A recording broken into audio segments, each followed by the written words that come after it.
Olá, ouvintes! Está começando mais um episódio do Bola na Agulha, podcast semanal sobre esporte e jornalismo esportivo, disponível nos principais tocadores de podcast e também no YouTube. A gente tem subido os programas por lá. Meu nome é Gabriel de Campos e ao meu lado, mais uma vez, virtualmente, é com muito prazer que eu apresento Guilherme Vefort. Tudo bem, Guilherme? Bom, o Guilherme parece não estar aí e nesse sentido só me resta apresentar de forma inédita e mandar um abraço pro Álvaro. Tudo bem, Álvaro? Você tá bem? É uma coisa que eu não costumo fazer, mas você está bem? Caramba, não, tô excelente. Apesar de ficar em choque agora que o Guilherme não tá aí, mas fico feliz que você falou meu nome, infelizmente nessa situação triste. Estamos só nós dois, mas vamos que vamos, né? Só anunciando as redes sociais pra galera que vai acompanhar o nosso podcast. Podem encontrar a gente também lá no Twitter, no Instagram e no Facebook com a @bola na agulha. Um a só entre o N e o G. E também no YouTube, que tem os nossos episódios por lá, vocês já sabem, também em todos os outros tocadores.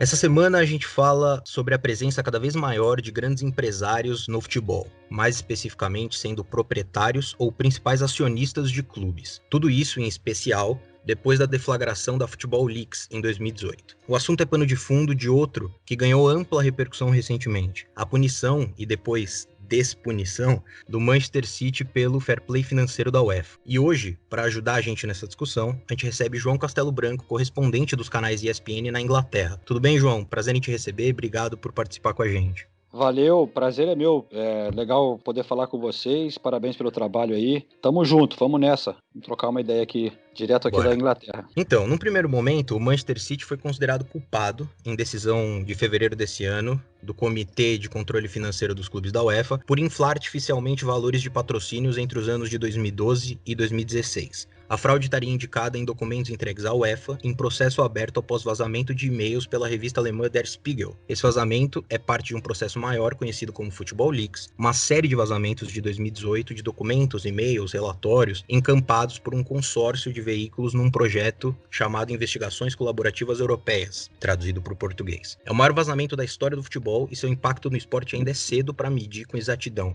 A gente vai voltar a falar mais a fundo do Football Leaks mais para frente. Esses e-mails vazados sugerem que o Sheikh Mansour bin Zayed Al Nahyan, proprietário do City, membro da família real dos Emirados Árabes e ministro de assuntos presidenciais do país, financiava grande parte dos 67,5 milhões de libras que o clube deveria receber exclusivamente da Etihad Airways, companhia aérea dos Emirados Árabes e patrocinadora principal do clube. Mas os documentos indicavam que só 8 milhões desses 67,5 vieram da Etihad Airways, sendo o restante completo pela Abu Dhabi United, fundo de investimentos de Mansour bin Zayed, responsável pela City Football Group, organização global que administra todos os times de que é proprietária. Manchester City na Inglaterra, New York City nos Estados Unidos, Melbourne City na Austrália, Girona na Espanha, entre outros negócios, não só no futebol. Inclusive, a Abu Dhabi United é a acionista majoritária do Manchester City, detém 86% das ações do clube. Além dessas acusações, o Manchester City ainda foi acusado de não cooperar com as investigações. É exatamente isso. Então, o Manchester City ele foi punido com 2 anos de exclusão da Champions League, que é o principal torneio de clubes da Europa,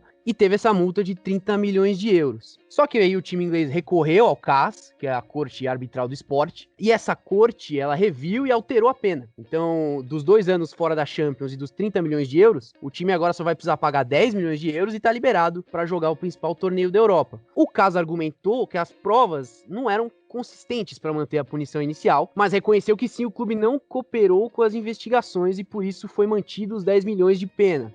Esse caso ele gerou grande repercussão no mundo do futebol, em especial na Inglaterra. A gente tem inclusive o editor de esporte da BBC, o Dan Ron, que afirmou que o fair play financeiro estava com a credibilidade em frangalhos depois dessa absolvição do City. E era uma punição que era vista como a mais impactante, né, do dispositivo de fair play desde sua criação há 10 anos. Diante disso, Hoje a gente vai discutir não somente essa punição do City, como isso altera, de fato, o planejamento do time do Pep Guardiola, ou não altera mais, no caso, né? Mas a gente quer falar de exemplos como o do Mansur Bin Zayed, que são bilionários, grandes empresários, donos de grandes multinacionais e até figuras públicas de seus países de origem. Eles acabam por enxergar nos esportes, e claro, no futebol, que é o principal deles, um alvo muito atraente de investimento. E essas figuras dos mecenas, que adquirem um clube, quase sempre são personificadas como os sheiks árabes, né? Mas isso está bem longe de ser limitado a esse perfil. São empresários de todas as partes, de várias nacionalidades. Então tem empresa norte-americana, como a Fenway Sports, que adquiriu o Liverpool. Tem bilionário russo, como o Roman Abramovich, que é o dono do Chelsea. Tem empresário qatari, vinculado ao governo do Qatar, como é o caso do dono do PSG, aí fugindo um pouquinho da Inglaterra, que é o Nasser Al-Khelaifi, que desde 2011 tá na frente do time francês e pagou quase 900 milhões para tirar o Neymar do Barcelona, inclusive. Muitos outros nomes, a gente não se limita somente a times gigantescos, a gente pode falar do Leicester, da Inglaterra, do Valência da Espanha, por aí vai, essa lista é bem longa.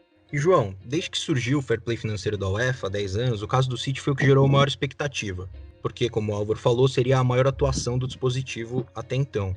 É importante lembrar como é complexo entender, principalmente para quem não é especialista, como operam esses patrocínios. Mas especificamente sobre esse caso, como foi a repercussão disso na Inglaterra? Principalmente depois da anulação da maior parte da pena do Manchester City. Bom, eu acho que, como vocês já citaram aí, um jornalista da BBC, o Dan Rowan, né, falando que a credibilidade do fair play sofre muito, né, e da UEFA. Isso eu acho que é a maior consequência, porque não é a primeira vez. A gente já teve o caso do PSG, que é outro clube que claramente gastou muita grana e gastou muito obviamente mais do que estava ganhando, né? Mais do que seria permitido dentro das leis do Financial Fair Play, do Fair Play financeiro, mas conseguiu dar um jeito ali de dar uma pedalada ali nos cadernos fiscais e acabou não sendo punido. Foi investigado também e não foi punido. Esse do Manchester City era um caso, claro, que mobilizou muita atenção em toda a Europa, aqui na Inglaterra, porque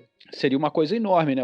Na época era o atual campeão inglês, time do Pep Guardiola. O sonho deles é vencer a Champions. Pô, vai ficar fora da Champions por 2 anos, porque, né, chegou a ter a punição, né? Uhum. Então foi uma notícia gigantesca aqui. Mas aí o clube conseguindo gastar uma baita grana com os melhores advogados e desde o início negando tudo de maneira até bem forte e arrogante e conseguir reverter isso, tem um impacto muito grande no futuro do fair play financeiro e da UEFA, porque perde credibilidade. As pessoas acham, pô, o que adianta? Não funciona. Ou então outros acham que quem realmente tem a grana para pagar e recorrer e contra vai acabar conseguindo se livrar. E os times mais pobres, sei lá, os times que não têm os mesmos recursos podem acabar sendo penalizados. Porque existem outros exemplos, né? Times na Turquia, o próprio Milan já sofreu punição, mas eu acho que é muito complicado, né? Você também julgar a situação do Manchester City, porque eu acho que tem vários lados. Tem um lado que quem apoia o Manchester City argumenta é que esse fair play financeiro, de qualquer forma, não é uma coisa justa, né? E dá para entender isso. Tem times como o Chelsea, que chegou o Roman Abramovich podendo gastar uma baita grana, outros times que gastaram pra caramba durante anos, e aí de repente chega a vez de outro, como o Manchester City, que quer também poder investir, e aí não pode. Isso você está, na verdade, limitando a competição, né? Você está mantendo os grandes ali que já são ricos e já têm a grana entrando nessa posição, e você dificulta outros para conseguirem chegar ao mesmo nível, que você só vai conseguir gastando grana. Esse é o fato. O Liverpool conseguiu voltar porque já era um time enorme, um gigante ali adormecido, né? Já tinha um alcance enorme de torcida, já era um dos maiores aqui da Inglaterra. Mas você pegar um time menor, muito difícil conseguir subir sem poder gastar. É uma coisa feita em tese para proteger os clubes menores, a não chegar um dono e gastar demais e acabar afundando o clube, mas ao mesmo tempo você impossibilita que clubes consigam competir, em tese, né, se fosse aplicado realmente as regras. Eu acho que os torcedores do Manchester City, eu acho que tem que também, ao mesmo tempo, reconhecer que o clube deu um miguezinho ali, né? Isso eu acho que ficou bem claro. quebrou as regras. Vocês explicaram ali, exagerando o quanto o patrocínio estava pagando para o clube. Na verdade, o dinheiro estava vindo do dono. Só que o que aconteceu é que existia uma cláusula nas regras da UEFA dizendo que depois de 5 anos você não pode mais investigar o tal caso. E foi isso que salvou o Manchester City, na verdade. Não é que não acharam provas e tal, é que você não pode considerar provas que têm mais de 5 anos. E como vocês já disseram, foi a partir de 2012 e também uma parte em 2014, já passou os 5 anos. Não é que o Manchester City é totalmente inocente, mas conseguiram achar ali uma maneira de não poder considerar provas desse período. E vale explicar também, na verdade não é que a UEFA deu mole, na época já tinha multado o Manchester City por essa questão, mas não tinha o mesmo tipo de provas que conseguiu depois através justamente do Football Leaks, que é o que vocês estavam citando, né? Através de pessoas hackeando e-mails do Manchester City, conseguiu, em tese, provas de que eles estavam burlando as regras naquela época. Mas isso só aconteceu em 2018. E aí a UEFA entrou com esse processo todo. Quando finalmente chegou agora, já tinham passado 5 anos. Então, é complicado, mas para mim, não diz que o Manchester City é inocente, mas também não acho que o que o Manchester City fez, apesar de eu criticar muito, é tão diferente de muitos outros clubes pelo mundo, que tem esquemas com patrocinadores, que tem maneiras de conseguir dinheiro que entre indiretamente.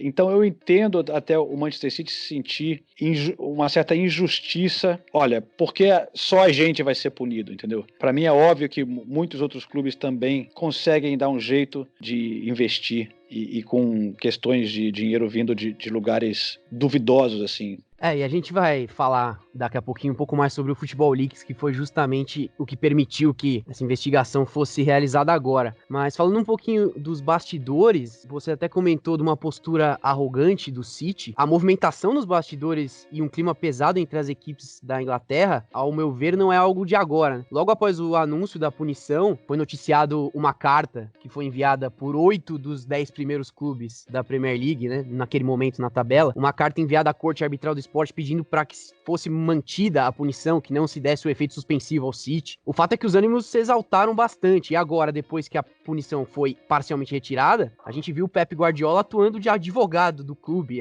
rebatendo crítica, chegando nas coletivas e dando resposta atravessada. Ele atravessou a resposta do Klopp, que tinha dito antes que não tinha sido um bom dia para o futebol no dia em que o City foi absolvido. A última do Guardiola agora foi falar sobre o Arsenal, que ele não respeita tanto o Arsenal fora do campo, né? É uma troca de farpas. E ao mesmo tempo é nítido que tem uma falta de clareza. Você até comentou o porquê do City ter se safado dessa, mas a verdade é que no documento que foi enviado há poucos dias com a decisão do CAS, dizia-se que seriam expostos no site depois os argumentos todos, e até agora nada, né? E aí o City ser punido por não contribuir com a investigação também é algo que suscita uma dúvida, né? Então assim, o João, diante disso, como é que fica essas brigas dos bastidores entre o City e os outros grandes da Inglaterra, o próprio Guardiola no meio disso tudo? Ao mesmo tempo, a gente pode entender que teve um esforço ali de fora, uma decisão de bastidor, de brecha, para conseguir que o caso revertesse essa decisão? Olha, realmente ficou tenso aqui essa situação. Desde o início, o Manchester City já dizia que era uma conspiração de clubes poderosos tentando derrubar o novo rico, assim, e pressionar a UEFA. Realmente surpreendeu o Guardiola tomar essa posição, né, de defender tanto o clube dessa maneira, né, forte, né, com raiva e tal. Ele rebatendo. Você disse, o Klopp falou, o Mourinho também criticou a decisão, o Arsenal sempre foi um clube que criticou também, o Wenger era um cara muito crítico, né, dessa questão do dinheiro, de como era gasto. Então, o que parece que aconteceu é que alguns clubes como o Arsenal pediram para acelerar a decisão, para poder sair antes da próxima Champions League. Se passasse um certo tempo, o City jogaria essa Champions League, a próxima Champions League, porque não daria tempo de mudar depois que a competição já tinha sido organizada. E esses clubes têm um interesse, porque se o City fosse punido, abria mais uma vaga na Champions para um clube inglês. Então, eu acho que vem por aí. E o Guardiola ficou bem bravo, né? Assim, eu sinto também ao mesmo tempo a indignação de clubes como o Arsenal, por exemplo, que é um clube que sofreu muito com a chegada desse tipo de dinheiro, desse tipo de investimento aqui na Inglaterra. O Arsenal, antes da chegada do Abramovich, por exemplo, ali no início dos anos 2000, fim dos anos 90, o Arsenal estava muito forte, estava dominando o futebol aqui na Inglaterra junto com o Manchester United e com uma filosofia de não gastar tanto como os rivais, né? De apostar nos jovens, em contratações alternativas e desenvolver jogadores e tal. A torcida até tinha muito orgulho dessa maneira do Arsenal ser, né? Que era diferente do Manchester United, de outros clubes, e depois do Chelsea e tal. Então o Arsenal sofreu muito, porque não era um clube que tinha esse tipo de investimento. Chegou o Chelsea com toda a grana, podendo investir, e passou na frente do Arsenal, começou a ganhar mais títulos e tal. Depois aconteceu o mesmo com o Manchester City. Então o Arsenal, já faz tempo que o Arsenal é um clube crítico, né, a isso, porque cada um defende o seu lado, né? Mas, cara, assim, vai ser uma fase aqui na Inglaterra que isso, pelo jeito, vai continuar acontecendo. A Premier League é muito atrativa e a gente vê cada vez mais grandes investidores querendo investir na Premier League, né? Só que vocês falaram de empresários. Eu acho que tem vários tipos distintos, né, de investimento que a gente vê, né? Tem alguns que são empresários, estão ali para ganhar dinheiro, que é o caso do Liverpool, por exemplo, é o caso do Arsenal, que tem donos americanos.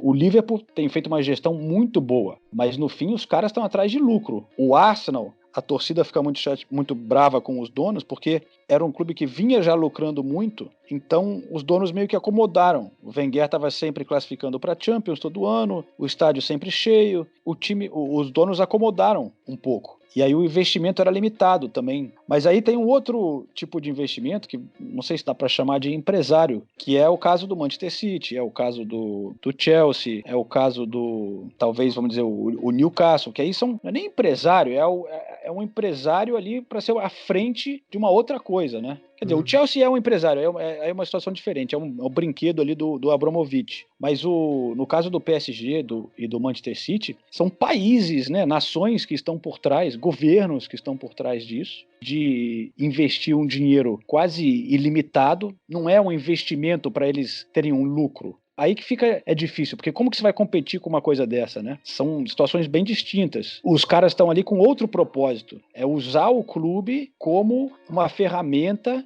de divulgar a imagem daquele país. E às vezes até ajudar a limpar a imagem daquele país. Ou através do investimento do clube e na região, você aumentar a influência daquele país naquela nação, daquela liga de futebol. É um negócio de uma dimensão gigantesca. A gente vê o Qatar fazendo isso com o Barcelona, com o PSG, né, os patrocínios, a família real de Abu Dhabi com o Manchester City. Tem o caso que agora ainda está sendo avaliado pela Premier League, muito complicado e complexo, que seria da Arábia Saudita comprar o Newcastle. E aí também tem várias empresas chinesas que também estão investindo muito pesado aqui no futebol inglês, caso do Wolverhampton e outros clubes, que também as pessoas ficam na dúvida se um investimento de um empresário atrás de lucro, ou é também essa coisa de um país tentando ganhar influência numa região. Mas é um debate muito grande aqui na Inglaterra. O fato de que qualquer um pode chegar e comprar um clube tem causado muitos problemas. A torcida pode considerar como positiva,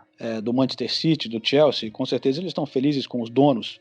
Muita gente critica da onde vem esse dinheiro, ou como são esses países ou essas pessoas em termos de direitos humanos e o que eles fazem nos próprios países, ou da onde veio o dinheiro do Abramovich. Só que aí tem o outro lado, que aqui na Inglaterra os caras chegam e compram um clube, tem vários exemplos que foram tragédias para os clubes, né? De donos que afundaram clubes. Tem o caso do Portsmouth, Leyton Orient, Blackpool, agora recentemente um caso bizarro do Wigan, que é um clube também muito tradicional, que uns empresários chineses vieram, compraram e depois sumiram, deixaram o clube falido. Então é um risco muito grande, é quase que uma loteria. Você pode dar sorte de conseguir um cara que vai botar uma baita grana, ou um empresário que faz uma administração muito boa como o Liverpool, ou você pode dar o azar de um cara que vai acabar com o seu clube, do nada. Ou vai roubar o clube, ou vai afundar o clube por má administração. Esse do Wigan não sabem se foi por aposta, se foi por lavagem de dinheiro, ninguém sabe direito. Eu acho que é um problema sério a maneira que eles abriram para o mercado financeiro e capitalista assim, para os clubes. Quando, na minha opinião, os clubes de futebol aqui, muito enraizados nas comunidades, deviam ser uma coisa diferente, além de um negócio qualquer. Como na Alemanha tem a questão de você ter os torcedores envolvidos, né? Você tem que ter metade do clube tem que pertencer aos torcedores, e eles são envolvidos nas decisões. Eu acho uma coisa muito mais saudável, né, do que essa bagunça que é aqui na Inglaterra. Você passou por vários exemplos. Tem o Abramovich, né, que é um cara que enriqueceu na privatização em massa que teve na Rússia após a União Soviética, está envolvido com indústria de aço, petróleo, gás natural, tem relação com o Vladimir Putin. Aí o Sheik, dono do City, é membro da família real dos Emirados Árabes, por aí vai. Inclusive, sobre isso que você estava falando, a gente fez um levantamento sobre os clubes na Inglaterra, que exceção feita aos investidores ingleses, que por enquanto, a gente já vai mais falar sobre isso, são donos de 6 dos 20 clubes da Premier League, a grande maioria desses empresários, digamos assim, vieram de países mal ranqueados no relatório de percepção da corrupção da Transparência Internacional. Os dados que a gente usou como parâmetro são de 2019. E os exemplos de nacionalidades mal ranqueadas são várias, né? Rússia, Tailândia, Emirados Árabes, Irã, Egito, Arábia Saudita, China, Itália. Nenhum desses países está entre os 20 primeiros do ranking. E só para constar a nível de comparação, né? O Brasil está na posição 106, de 180 países avaliados. A sua percepção aí na Inglaterra deve ser outra, né? Mas a gente aqui no Brasil, a gente vê muita pouca discussão sobre exatamente o que você estava falando, de onde vem esse dinheiro, né? De onde vem esses caras, de onde vem esses milionários e por que eles começam a, do nada, investir no futebol e toneladas de dinheiros, né?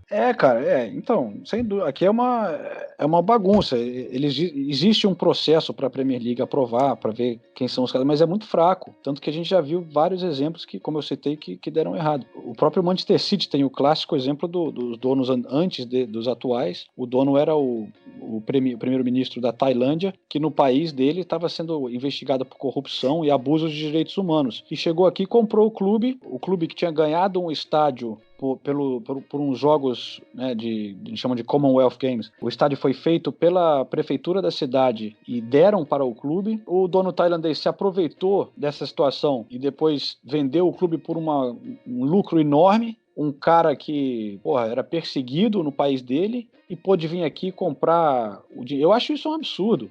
Uma competição do tamanho da Premier League, clubes desse tamanho serem usados dessa maneira, eu acho errado. Mas é muito difícil você controlar, né? E ao mesmo tempo também tem muito, realmente, empresário que vem para ganhar dinheiro, né? Tem o exemplo também do Manchester United, que os caras lá são putos com os donos. Porque o que eles fizeram foi um absurdo. E, de novo, como que eles conseguem fazer uma coisa dessa? Os Glazers lá, a família Glazer, os caras pegaram uma empresa e pegaram um empréstimo gigantesco para comprar o clube, e aí essa dívida do empréstimo para comprar o clube agora é do clube, porque a empresa que comprou o clube já veio com essa dívida gigantesca. Eles formaram essa empresa para comprar e conseguiram através de bancos e tal. Então, o Manchester United, sim, é um clube muito rico e eles acabam investindo também dinheiro, né, para o clube continuar crescendo, mas é um clube que tem uma dívida bilionária, se você botar em reais. Até alguns torcedores na época formaram um novo clube, porque ficaram tão chateados com isso, né? Porque,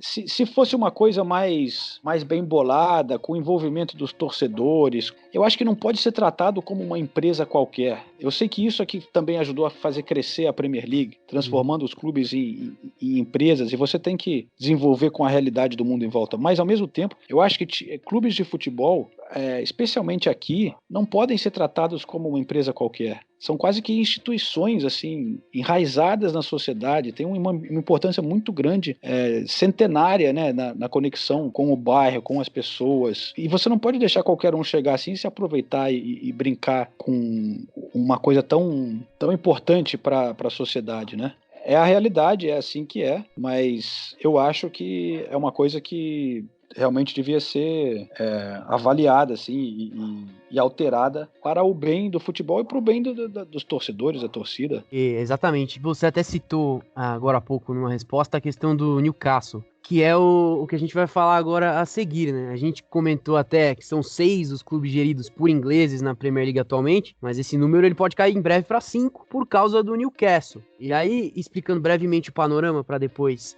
te fazer a pergunta, o Newcastle, que é do dono Mike Ashley, né? Ele vem de temporadas um pouco frustrantes, teve 2 rebaixamentos recentes. Nesse ano tá na 13ª colocação, e a equipe foi colocada à venda pelo Mike Ashley em 2017. Né? Há cerca de 2 meses começou a ser noticiado que o príncipe da Arábia Saudita, Mohammed bin Salman, estaria interessado em adquirir o clube. E o esquema é um pouco complicado. O príncipe ele lidera um fundo de investimento público na Arábia Saudita, que pretende adquirir 80% do Newcastle por cerca de 375 milhões de euros, né? Isso dá mais de 2 bilhões de reais. E já foram noticiados os interesses deste mesmo príncipe em tentar a aquisição de parte do Manchester United, mas no final das contas não foi para frente. Só que, especificamente falando desse caso do Newcastle, as polêmicas são ainda maiores, né? Primeiramente, teve uma questão com direitos de televisão na Arábia Saudita. Foi concluído pela Organização Mundial do Comércio que estava tendo pirataria com as transmissões televisivas da Premier League lá na Arábia. É uma questão complexa também, de uma denúncia que veio de uma emissora do Catar. Catar e a Arábia não têm uma boa relação. Teve isso. E aí o governo inglês, o governo britânico até cogitou intervir na negociação por causa dessa questão. E uma coisa que é um pouco mais grave do que isso é que a figura do príncipe Mohammed bin Salman, ela não é só controversa, né? Ele não é só um magnata, mais um magnata interessado em investir no futebol. Ele é uma peça-chave, atualmente, da geopolítica global, inclusive sendo acusado por muitos de ser um criminoso de guerra. E essa principal acusação remete ao assassinato e esquartejamento de um jornalista em 2018, o jornalista árabe Jamal Khashoggi, que foi morto dentro do consulado da Arábia, lá na Turquia. E o príncipe foi apontado como mandante, porque o Khashoggi era um crítico do governo dele. Mesmo o governo saudita negando essas acusações, 5 oficiais do governo foram sentenciados à morte num julgamento do ano passado. E esse julgamento foi, inclusive, bastante criticado pela Anistia Internacional, que é uma organização que defende os direitos humanos, porque esse julgamento impediu que se investigasse a fundo qual que era a relação do príncipe com a morte do jornalista. Enfim, recentemente a noiva do Khashoggi, que foi assassinado, enviou uma carta à Premier League pedindo para que o Newcastle não fosse comprado por esse fundo saudita. Ela clamou para que a Liga não deixasse o negócio acontecer. E aí a gente falou sobre questionar de onde vem o dinheiro, de quem são essas pessoas por trás, né? Que não dá nem para chamar de investidores, que os interesses deles vão além do lucro, como você disse também, João.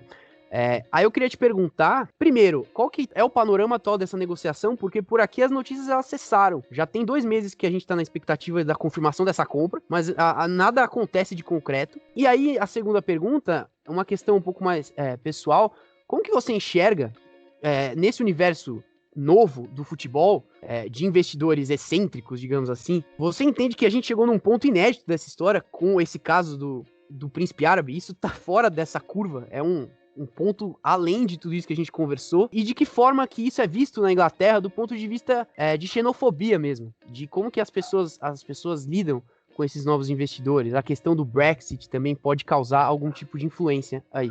Bom, cara, primeiro, não é tão diferente do que o que aconteceu com o Manchester City, do que o que aconteceu com o Paris Saint-Germain.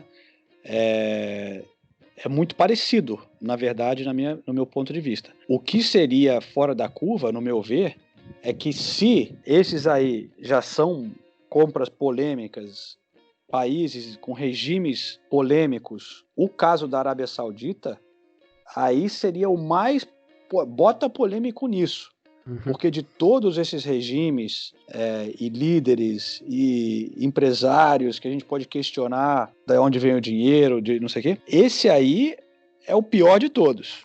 Vai para o topo da lista, porque realmente a Arábia Saudita está envolvida em muita polêmica e é criticado por muitos lados, né? Vocês citaram aí algumas coisas. Um país que ainda tem uma imposição de religião muito forte, de uma maneira que trata mal as mulheres, não têm os mesmos direitos. Questão de homofobia é muito grande. Você ser gay é uma coisa, podem te matar por ser gay. A própria imprensa, né? Liberdade de imprensa, a maneira que tratam trabalhadores e a própria população. Enfim, uma série de problemas com o país que a pessoa pode estar ouvindo e falar, não, mas e daí? Problema lá desse país. Sim, tudo bem. Mas aí você vai deixar esse país pegar todo o dinheiro lá do petróleo e comprar um clube na Inglaterra, você está se envolvendo com esse país, né? Assim, eu estive na Arábia Saudita e eu vi um outro lado da questão. Não é só o que esses países têm feito para limpar a imagem do país e ter mais influência através do esporte, né? Teve até aquele clássico Brasil e Argentina que foi lá, né, na Arábia Saudita. Exatamente, por isso que eu fui para lá. Mas o que eu ia falar é que uma coisa que eu vi lá, chamou muita atenção, é como o príncipe usa também essas imagens dele indo conversar com outros líderes, ele viajando pelo mundo, fazendo acordos, porque todo mundo aceita o dinheiro deles, né? Eles são acusados de várias coisas, terrorismo, tudo, mas como eles têm tanta grana, todo mundo abre as pernas pros caras. E aí foram recebidos aqui pela rainha, pelo governo, nos Estados Unidos, em todos os lugares. E aí lá, eu lembro de entrar num avião e eles ficam mostrando uns vídeos promocionais, assim, de propaganda, do príncipe em vários lugares do mundo sendo recebido por esses grandes líderes, entendeu? Então, além de você estar contribuindo para limpar a imagem desse país, você está fortalecendo esse cara lá dentro do próprio país. Que os caras usam isso tudo. Falam, o cara aqui comprou um time de futebol da Premier League, hein? Né? O cara encontrou lá a rainha, né? Não sei o quê. E aí eles ficam passando essas imagens para mostrar, olha como esse cara é aceito pelo mundo, olha como esse cara é foda, como ele é um bom líder para o nosso país, entendeu? Então tem esse outro lado também. Você está fortalecendo, está deixando o cara usar a imagem do seu clube ou de um clube da sua liga para fortalecer um regime autoritário, antidemocrático, que não tem liberdade, que é extremamente preconceituoso. Então eu acho extremamente negativo e perigoso, mas a situação ainda está, como você falou, meio que parou de sair notícias sobre isso, ainda está sendo avaliado pela Premier League. O tempo que está demorando mostra a complexidade da situação, porque ao mesmo tempo que tem todos esses questionamentos e pressão em questão de direitos humanos, essa questão da TV do Catar, que é a beIN, que é o maior, é quem mais paga a Premier League por direitos de transmissão, está pressionando contra também, porque tem essa briga com a Arábia Saudita, briga diplomática e briga em vários aspectos, mas ao mesmo tempo a Premier League, pelo que eu entendo, também sente uma pressão do governo aqui na Inglaterra. Porque vale lembrar que a Inglaterra faz muito negócio com a Arábia Saudita, tem muito investimento árabe aqui na Inglaterra. A Inglaterra vende armas para a Arábia Saudita, a Inglaterra recebe investimento em vários outros setores da sociedade. Aí até por isso que a torcida do Newcastle fica meio assim, mas então a gente não pode receber. Mas a rainha pode receber o príncipe lá no palácio, fazer uma puta festa, a gente pode vender armas para eles, a gente pode não sei o quê, mas na hora do clube não, entendeu?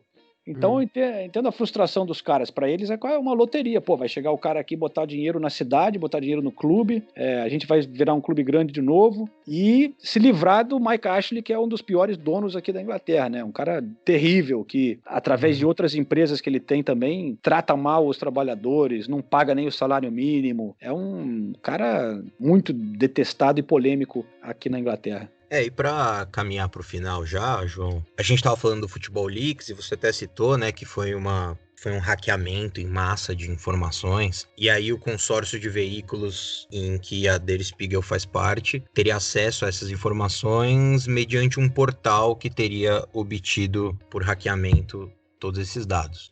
Um dos participantes desse portal até teve a sua identidade revelada, né, o português Rui Pinto, que inclusive está em prisão preventiva por violação de correspondência, crimes de acesso ilegítimo, enfim, ele está sendo acusado de mais de 140 crimes, mas o fato é que, assim como esse vazamento deu início a investigações em relação ao Manchester City, ele pode se expandir a outros clubes, é difícil medir ainda o quanto isso pode influenciar. E você falou sobre o fair play financeiro, o que você acha mais provável? Nesse contexto de Football Leaks, pela perspectiva do fair play financeiro, você acha que é mais provável que uma atuação mais enfática do fair play desestimule esses grandes magnatas, bilionários a investir no futebol? Ou a tendência é a contrária, do fair play financeiro afrouxar para não causar esse tipo de repercussão? É que eu acho que são coisas diferentes. A questão do financial fair play não é o que impede o príncipe árabe a ser dono do Newcastle, né?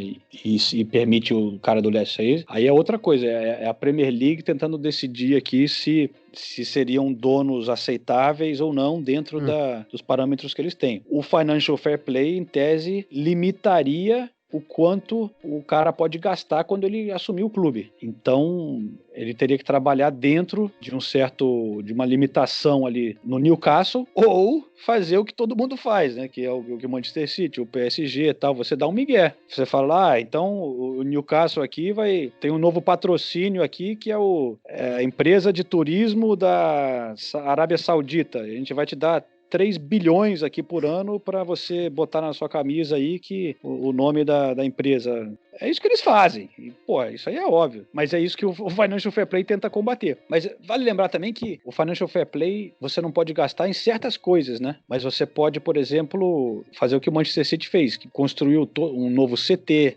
investir na estrutura do clube. Isso aí não conta dentro do Fair Play. Então, você tem formas de fazer o clube crescer, em tese, né? Em coisas que você pode gastar, sei lá, melhorar o estádio, não sei o que, você não pode gastar ali no contratação, vamos dizer, né, no dia a dia do clube, nas contas ali. Mas tem uma série de coisas que você pode fazer. Mas eu não sei, não é a minha área de expertise aqui de saber o que vai acontecer com o fair play financeiro. A minha sensação é que não vai acabar, será depois desse baque que levou com a decisão do Manchester City. Eu imagino que a UEFA realmente faça uma reflexão e mudanças, né, e tente adaptar ou conversar com todos os clubes também e chegar talvez a uma nova versão do fair play financeiro e tal, porque realmente parece uma coisa meio desatualizada, talvez não totalmente justa e agora sem credibilidade, né? Talvez a FIFA entrando... Assim, o Arsène Wenger é um cara que agora tá na FIFA, né? E para mim é um cara muito correto e inteligente, um cara com princípios muito bons e sei lá, entendeu? Você pegar umas pessoas assim que realmente querem o bem do futebol, né? E sabem dialogar de maneira educada com clubes e com setores diferentes para levar em consideração a situação de clubes grandes e dos pequenos. De repente tem algum futuro, né? Mas o que a gente sempre está acostumado a ver são essas instituições como a UEFA e no passado a FIFA serem compostas de pessoas que têm outros interesses, né? Muita corrupção, seguindo influência também de certos clubes ali no meio, né? E a gente viu o Platini, que era o cara da UEFA, quanta treta o cara tá envolvido em quanto trambique, a FIFA, quanta corrupção. Então fica difícil você também ter muito otimismo em relação a essas instituições e, consequentemente, em relação a coisas como o fair play financeiro. Mas quando eu vejo um cara como o grande Wenger do meu saudoso Arsenal, dos bons velhos tempos, eu vejo como uma coisa positiva de repente, alguma luz no fim do túnel. João, muito obrigado por participar com a gente hoje. É muito interessante ver a perspectiva de quem efetivamente vive esse dia a dia na Inglaterra e essa percepção de como os clubes, a torcida e a imprensa reagem a esses grandes bilionários que estão aí infestando o futebol. Obrigado pela participação, viu? Valeu, galera. Um prazer. Boa sorte aí com o projeto. E a gente se fala. Abraço aí aos seus ouvintes. Contem comigo. Grande abraço. E só para finalizar, onde que o pessoal pode te acompanhar, além da ESPN Brasil? Bom, eu tenho, né, as tradicionais redes sociais, né? Bastante ativo no Twitter. Acho que é @J_Castelo Branco. No Instagram também tô lá, num estilo diferente, às vezes até fazendo uns diários aqui da época do isolamento. No Instagram é @J_Castelo Branco, e principalmente esses dois aí que eu tô mais ativo, e também, para quem não conhece, tem o nosso podcast que a gente faz direto aqui da Inglaterra, junto com meus companheiros Renato Senise, a Nathalie Gedra e o Ulisses Neto, que é o Correspondentes Premier. Também está disponível em todos os agregadores aí, tocadores de podcast. É só procurar que você encontra, e também tem as redes sociais do podcast. A gente trazendo sempre novidades aqui da Inglaterra e bastidores também das nossas coberturas e da vida por aqui, seguindo a Premier League e o futebol inglês. É isso. Boa, João. Obrigado, viu? Falou, galera. Brigadão, hein? Abraço. Espero que tenha ajudado aí. Até mais.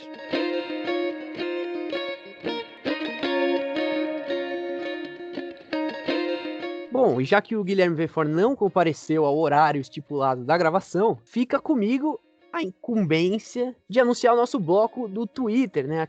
Aquele monitoramento que a gente faz toda semana do que se falou sobre esporte na rede social. como o programa hoje com o João Castelo rendeu bastante, a gente vai falar rapidinho de um assunto que aconteceu ontem, na verdade. Foi uma hashtag que subiu, somos todos Casagrande, né, em referência ao comentarista, ex-jogador, hoje comentarista da Globo. E rapidamente, como o Álvaro falou, essa semana retornou o futebol paulista, e o futebol paulista é transmitido pela Rede Globo. E a hashtag Somos Todos Casagrande entra na esteira de toda a repercussão que tem dado a disputa entre flamenguistas na rede social e a TV Globo. O Casagrande teria dito que estava com saudade de transmitir, de comentar os jogos do campeonato, que estava com saudade de voltar a comentar na televisão, e os torcedores flamenguistas, que têm uma memória muito aguçada, eles criticaram o Casagrande falando, mas há algumas semanas você meteu o pau no Flamengo, meteu o pau no Rodolfo Landim, presidente do clube, dizendo que não deveria voltar ao campeonato, que esse esforço para voltar ao campeonato, ele era inconsequente, ele era desnecessário, e aí, claro, daquela forma amistosa que boa parte da torcida do Flamengo faz no Twitter, eles começaram a cair matando no Casagrande e começaram a criticar pra cacete o Casagrande, falar que ele tava sendo incoerente, só que as críticas começaram a crescer e foram pra um lado pessoal, começaram a falar que ele era drogado, que é uma crítica que sempre aparece sobre o Casagrande, começaram a falar que ele tava sendo imparcial de propósito, porque ele não gosta do Rio de Janeiro, ou porque ele gosta dos times de São Paulo, enfim, toda essa mobilização saudável da torcida do Flamengo gerou essa contra-resposta, que é essa hashtag Somos Todos Casagrande, que foi muito repercutida por apoiadores do Casagrande, dizendo que, justamente defendendo o comentarista desses ataques pessoais, dizendo, olha, você pode discordar do Casagrande, mas você não pode ficar falando que ele é um drogado. Enfim, mais uma vez, uma parte da torcida do Flamengo, enraivecida nas redes sociais, promoveu uma outra hashtag de sucesso aí, que deve ser um troféu para eles comemorarem aí, tá toda semana no Twitter xingando ou agredindo alguém. E virou uma discussão que passou do âmbito só do futebol ou do bairrismo, né, de Rio e São Paulo, Globo, Casagrande, Flamengo, e como quase todo elemento, tornou uma disputa política. Qualquer coisa que você despeja numa discussão, ela cria esse maniqueísmo político, e aí a contrapartida foi essa hashtag, e os embates na rede social se deram por todo o dia ontem, da forma como você falou, muito agradável.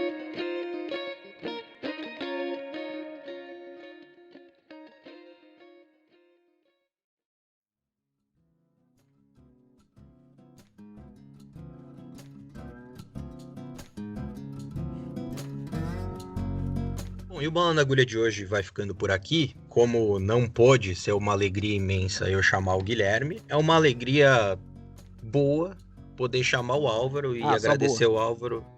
E agradecer o Álvaro pela participação. Obrigado, Álvaro. Um abraço aí, que você continue essa jornada brilhante no Bola na Agulha. Muito obrigado. Imagino que os ouvintes estejam um pouco chocados com a ausência do Guilherme, e a gente se coloca na mesma posição. A gente não tem notícias, não sabe de fato o que aconteceu para ele não estar aqui nesse horário. Então nos resta orações, talvez, todo tipo de energia positiva. Um abraço aí pro Gabriel, que hoje não estava tão animado, sem a presença do fiel escudeiro aqui do Bola na Agulha. E é isso aí, até semana que vem. Um abraço. E só para lembrar os ouvintes antes de terminar, @Bola na Agulha no Twitter, Facebook, Instagram, e seguir o Bola na Agulha também no YouTube, porque a gente tem subido os episódios por lá. Obrigado a todo mundo que ouviu, até semana que vem. Obrigado, Guilherme, onde quer que você esteja. Um abraço. Amém.